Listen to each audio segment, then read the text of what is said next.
Financial ഇൻസ്ട്രുമെന്റിനെ പറ്റിയിട്ടാണ്. With reference to convertible bonds consider the following statements. As there is an option to exchange the bond for equity, convertible bonds pay a lower rate of interest.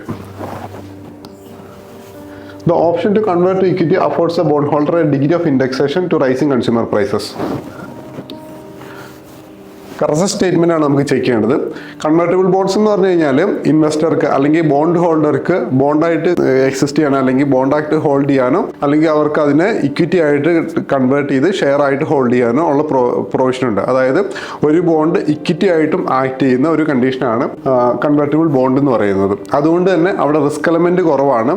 Price appreciation വരുമ്പോഴോ അല്ലെങ്കിൽ price benefit വരുമ്പോഴോ അതിന് equity ആയിട്ട് transfer ചെയ്യാൻ ഉള്ള ഒരു provision കൊടുത്തിട്ടുണ്ട്. Risk element കുറവായതുകൊണ്ട് തന്നെ സിമ്പിൾ ടൈംസിൽ പറഞ്ഞു കഴിഞ്ഞാൽ റിസ്ക് കുറയുന്നതുകൊണ്ട് തന്നെ അവിടെ ഇൻട്രസ്റ്റ് റേറ്റും കുറവായിരിക്കും.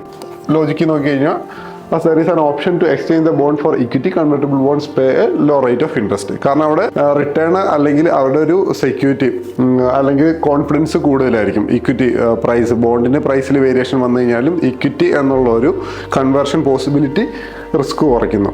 പിന്നെ സെക്കൻഡ് സ്റ്റേറ്റ്മെന്റിലേക്ക് വരുമ്പോൾ the option to convert to equity affords the bondholder a degree of indexation to rising consumer prices. Degree of indexation എന്ന് പറയുന്നത് ഇൻഫ്ലേഷനിലുള്ള വേരിയേഷൻസ് അല്ലെങ്കിൽ with respect to some other index അതിൻ്റെ വേരിയേഷനിൽ വരുമ്പം ഒരു പർട്ടിക്കുലർ അസറ്റ് അല്ലെങ്കിൽ ഒരു പർട്ടിക്കുലർ ബോണ്ടിന് വരുന്ന പ്രൈസിലുള്ള അഡ്ജസ്റ്റ്മെൻറ്റിനാണ് ഇൻഡെക്സേഷൻ എന്ന് പറയുന്നത്.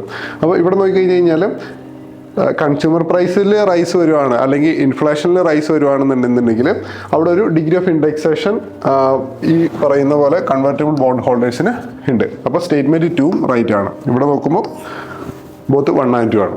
ഇത് ഒരു കൺസെപ്ച്വലി ക്ലാരിറ്റി വേണ്ട ഒരു ക്വസ്റ്റ്യൻ ആണ്.